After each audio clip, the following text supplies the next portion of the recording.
이상하게 하나님 말씀 함께 보실 때 예레미야 34장 1절부터 7절까지 말씀입니다. 예레미야 34장 1절부터 7절까지 말씀입니다. 다 같이 찾으신 줄 알고 다 같이 합독하며 한 목소리로 보도록 하겠습니다. 함께 보시겠습니다.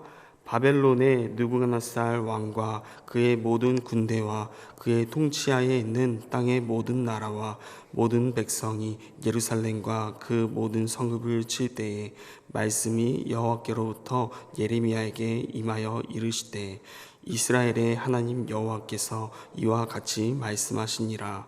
너는 가서 유다의 시드기야 왕에게 아뢰어 이르기를 여호와의 말씀에 보라, 내가 이 성을 바벨론 왕의 손에 넘기리니 그가 이 성을 불사를 것이라. 내가 그의 손에서 벗어나지 못하고 반드시 사로잡혀 그의 손에 넘겨져서 내 눈은 바벨론 왕의 눈을 볼 것이며 그의 입은 내 입을 마주 대하여 말할 것이고 너는 바벨론으로 가리라. 그러나 유다의 시드기야 왕이여, 여호와의 말씀을 들으라. 여호와께서 내게 대하여 이와 같이 말씀하시니라. 내가 칼에 죽지 아니하고 평안히 죽을 것이며 사람이 너보다 먼저 있는 내 조상 곧 선왕에게 분향하였던 것 같이 내게 분향하며 너를 위하여 애통하기를 슬프다 주여 하리니 이는 내가 말하였음이라. 여호와의 말씀이니라 하시니라. 선지자 예레미야가 이 모든 말씀을 예루살렘에서 유다의 시드기야 왕에게 아뢰니라. 그때에 바벨론 왕의 군대가 예루살렘과 유다의 남은 모든 성읍들을 쳤으니 곧 라기스와 아세가라 유다의 건관 성읍 중에 이것들만 남았습니다라. 아멘. 오늘 말씀 함께 살펴보도록 하겠습니다. 오늘 말씀을 단락별로 나눠서 구분하자면 1절부터 3절까지 반드시 임할 예루살렘의 멸망과 또 4절부터 5절까지 하나님의 시드기야 왕을 향한 자비와 또 6절부터 7절까지 임박한 멸망으로 나누어 볼 수 있을 것 같습니다. 오늘 말씀의 배경은 시드기야가 통치하는 시절이며 이제 정말 멸망이 코앞까지 다가온 때입니다. 1절과 7절 말씀을 보면 알 수 있습니다. 먼저 1절부터 함께 살펴보도록 하겠습니다. 1절 말씀 다시 한번 읽어보도록 하겠습니다. 바벨론의 느부갓네살 왕과 그의 모든 군대와 그의 통치하에 있는 땅의 모든 나라와 모든 백성이 예루살렘과 그 모든 성읍을 칠 때에 말씀이 여호와께로부터 예레미야에게 임하여 이르시되. 바벨론의 모든 군대와 그뿐 아니라 통치하에 있는 모든 나라와 백성이 예루살렘과 모든 성읍을 칠 때라고 언급하고 있습니다. 바벨론에 의해 공격당하는데 그 군대뿐만 아니라 통치하에 있는 모든 나라와 백성이 함께하고 있다는 말을 통해 많은 인원임을, 그리고 지금 상이 얼마나 위중한지에 대해서 우리에게 알려주고 있습니다. 또한 7절 말씀에 보면은 이렇게 말하고 있습니다. 7절 말씀도 함께 다시 한번 보도록 하겠습니다. 그때에 바벨론의 왕의 군대가 예루살렘과 유다의 남은 모든 성읍들을 쳤으니 곧 라기스와 아세가라 유다의 견고한 성읍 중에 이것들만 남았음이더라. 7절에서도 상반절은 동일하게 군대가 예루살렘과 유다의 남은 모든 성읍들을 쳤다라고 말하고 있습니다. 이러한 배경은 예루살렘은 이미 멸망이 예정되어 있음을 우리에게 예상하게 하게 됩니다. 그래서 오늘 말씀의 단락별로 아까 나누어봤던 대로 1절부터 3절까지 반드시 말 예루살렘의 멸망과 4절부터 5절까지 왕으로서 그 위엄과 존엄을 지켜주심을 말씀하시며 또 6절부터 7절까지 임박한 멸망에 대해서 말씀하시는데 먼저 1절부터 3절 반드시 말 예루살렘의 멸망부터 살펴보도록 하겠습니다. 1절부터 3절 말씀은 하나님께서 예루살렘의 멸망을 예정하셨음을 다시 한번 말씀하고 있는 것입니다. 먼저 1절 말씀은 살펴봤듯이 예루살렘이 함락될 위기에 처한 매우 위중한 상황임을 우리에게 알려줍니다. 2절 말씀은 이렇게 말씀하십니다. 2절 말씀은 제가 읽어보도록 하겠습니다. 이스라엘의 하나님 여호와께서 이와 같이 말씀하시니라. 너는 가서 유다의 시드기야 왕에게 아뢰어 이르기를 여호와의 말씀을 보라. 내가 이 성을 바벨론 왕의 손에 넘기리니 그가 이 성을 불사를 것이라. 하나님께서 예레미야에게 말씀하셨는데 시드기야 왕에게 가서 말하라는 것입니다.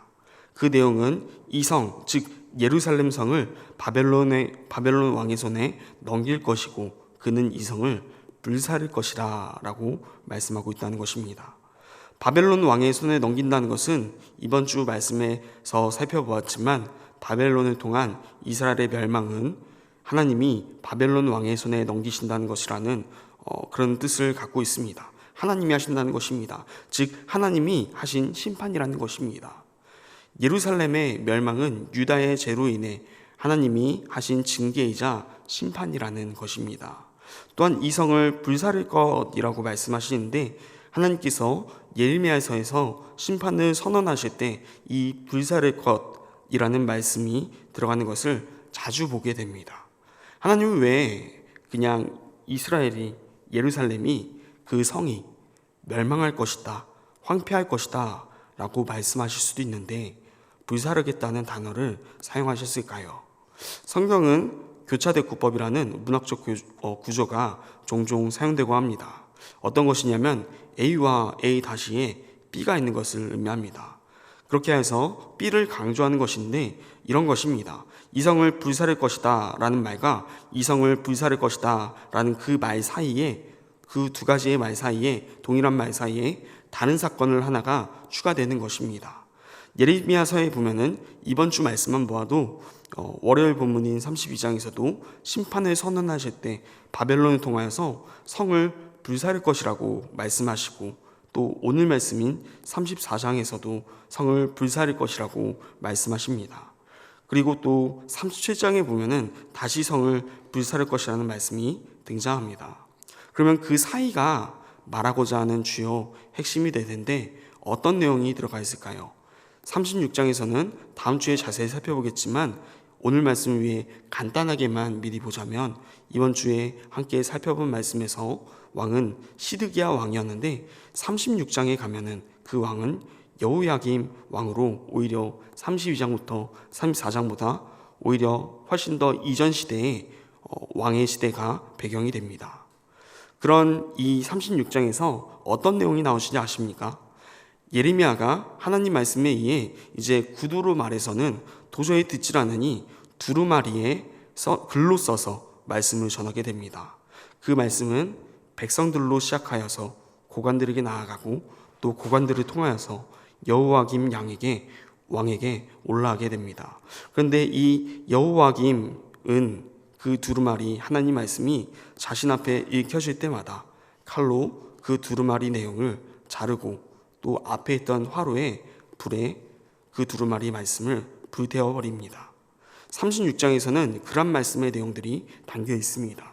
그리고 36장 내용 중 마지막 32절에서 유다의 여호야김 왕이 불사른 책이라는 단어에서 불사르다라는 단어의 원어를 살펴보면은 사라프 바에시라는 단어가 사용됨을 알 수 있습니다. 그런데 동일하게 오늘 말씀의 2절 말씀에 보면은 성을 불사를 것이라 라고 말하는 그 말씀의 원어가 불사르다에 대해서 사라프 바에시, 동일한 단어가 사용되고 있다는 것입니다. 하나님의 심판 가운데 이 성을 불사르겠다라는 말씀은 단순히 심판을 위한 불사름이 아니라 그들의 행위에 대한 말씀이기도 하다는 것을 알아야 합니다. 계속해서 심판의 내용이 나올 때마다 불사른다라고 말씀하신 이유가 결국 이들이 하나님의 말씀을 불사르며 그 언약을 깨버린 것을 기억나게 하며 계속해서 이들이 왜 심판받고 있는지, 왜 바벨론을 통하여서 멸망당하게 되었는지에 대해서 불사르다라는 단어를 통해 상징적으로 그 백성이 하나님과의 언약을 깨버림의 상징성으로 여호야김을 통한 하나님 말씀을 불사른 것을 내가 바벨론을 통해 이 성을 불사를 것이다 라고 말씀하시며 먼저 이 백성이 언약을 깨버렸기에 심판을 받고 있음을, 지금 그들이 심판받는 이유에 대해 그들의 잘못에 대해 깨닫게 하는 역할이 아닌가에 대해서 생각해 봅니다. 하나님은 동일한 방법으로 성을 불사른다 말씀하시며 그들이 어떻게 언약을 깨버린지에 대해서 알려주시는 것입니다. 하나님의 심판은 단순히 잔인하거나 부당한 게 아니라 그들이 하나님 앞에서 어떻게 하였는지에 대해서 다시 되돌아보게 하는 것입니다. 또한 이어서 3절 말씀에서 시드기야의 이야기가 나옵니다. 내가 그의 손에서 벗어나지 못하고 반드시 사로잡혀 그의 손에 넘겨져서 내 눈은 바벨론 왕의 눈을 볼 것이며 그의 입은 내 입을 마주대하여 말할 것이요 너는 바벨론으로 가리라. 3절을 보면은 내가라는 단어로 시작하는데 여기서 말하는 내가라는 것은 시드기야를 의미합니다. 그의 손에서 그는 바벨론의 느부갓네살 왕을 뜻하는 것입니다. 결국 이 시드기야는 바벨론 왕에게 잡혀가게 된다는 것입니다. 실제로 시드기야는 예루살렘이 멸망할 때 도망을 가려 합니다. 결국 예언대로 사로잡히고 맙니다.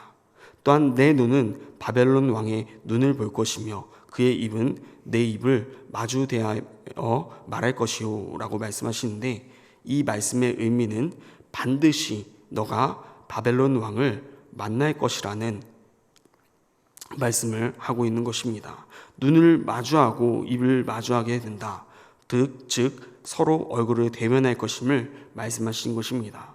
그리고 마지막으로 바벨론으로 가게 될 것임을 말씀하십니다.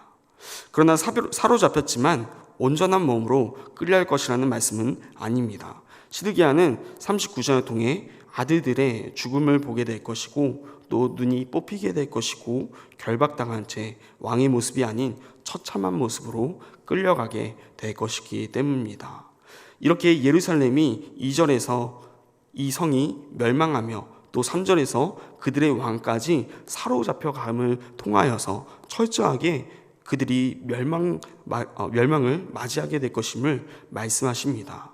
그 다음에 두 번째 단락은 4절부터 5절 말씀으로 왕으로서 최소한의 존엄을 유지시켜 줌을 볼 수가 있습니다. 4절 말씀은 함께 읽어보도록 하겠습니다. 4절입니다.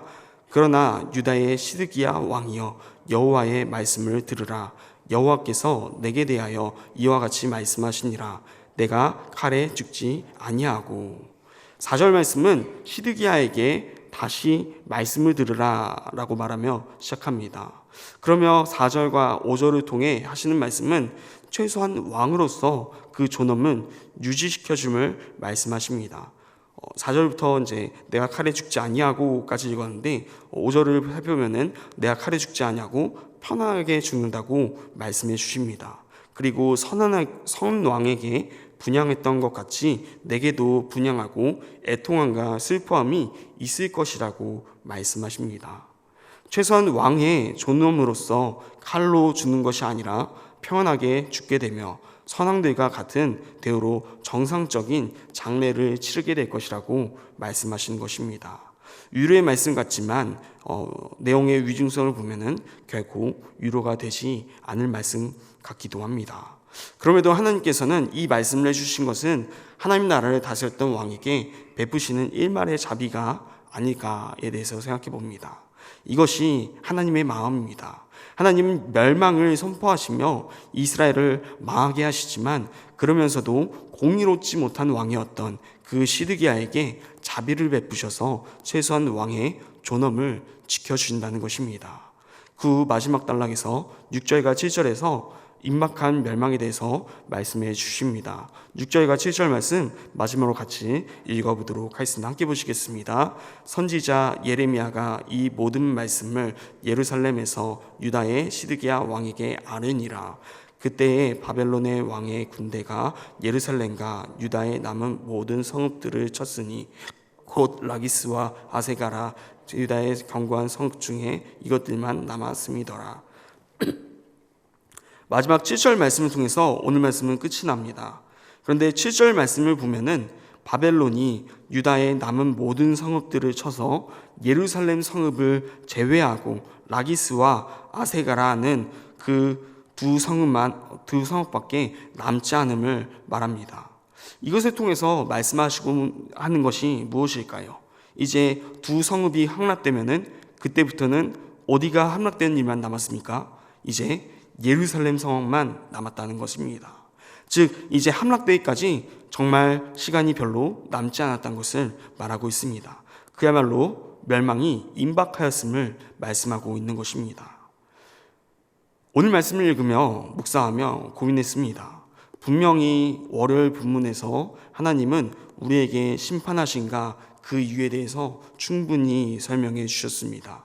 그리고 그 후로 회복시키실 것임에 대해서 말씀해 주셨습니다.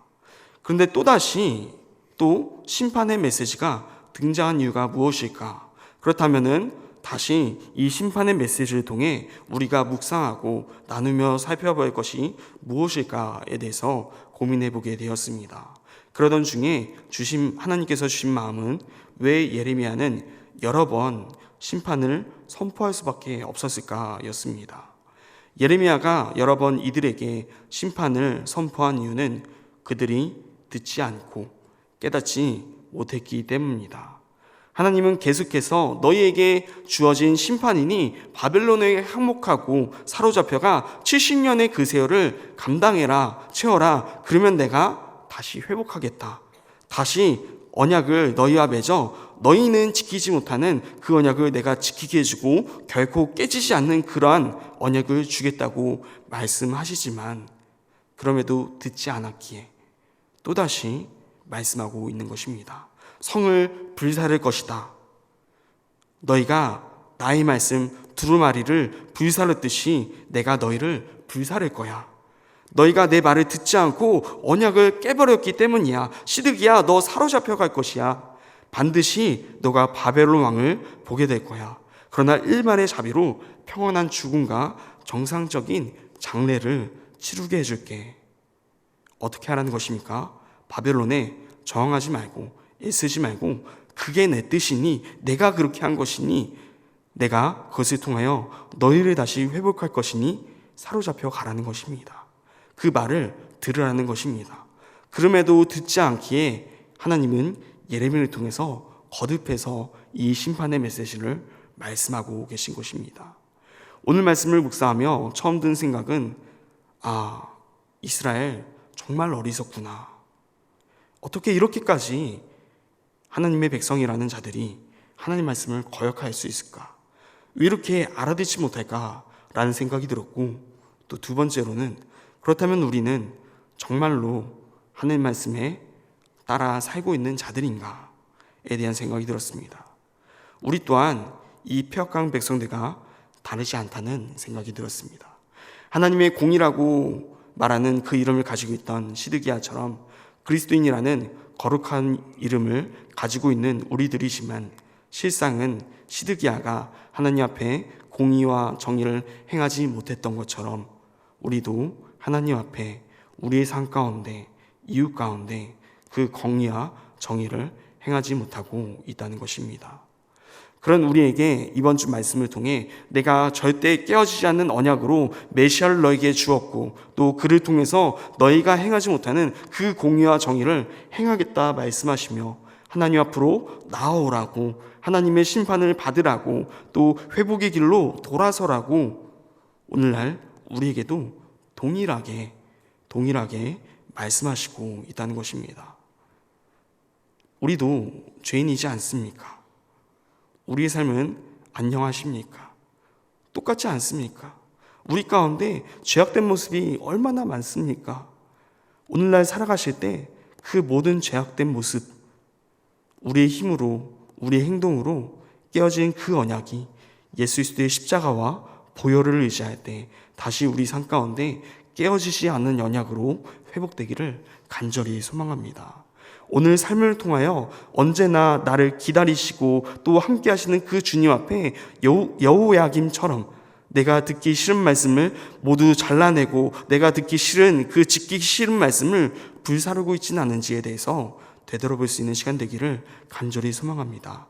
여호야김은 백성들의 대표였을 뿐입니다. 그렇다는 것은 그 백성들의 삶도 그리 다르지 않음을 의미합니다. 우리는 다를까요? 그리스도인이라 말하고 하나님을 섬기는 자들, 예수와 동행한다는 자들이라 말하지만 그 백성으로 살아가지만 사실 우리들도 일상생활에서 하나님 말씀을 때론 외면하며 그 말씀을 칼로 잘라내고, 또 하나님의 사랑과 이웃 사랑에 대해서 잘 알면서도 때로는 그 하나님 말씀을 멀리하며 지키지 않으며 그 하나님 말씀을 불사르고, 또 이웃을 사랑하라 말씀하시는데 그 이웃을 미워하고 때론 욕하고 때론 시기하고 무시하는 그 모습은 우리 가운데 있지는 않습니까? 오늘 말씀을 묵상하며 기도하며 나아가실 때 우리 모습 가운데에서도 여호야김과 동일하게 때론 말씀을 잘라내며 그 말씀을 불살하고 있는 자들임을 기억하시 바랍니다. 기억하고 그 모습을 회개하며 반대로 하나님의 말씀이 아닌 우리의 그 잘못된 그 마음을 불사르며 하나님 앞에 나아갈 수 있는 오늘 하루를 살아갈 수 있는 주의 백성 그리스도인 되시기를 간절히 축복합니다.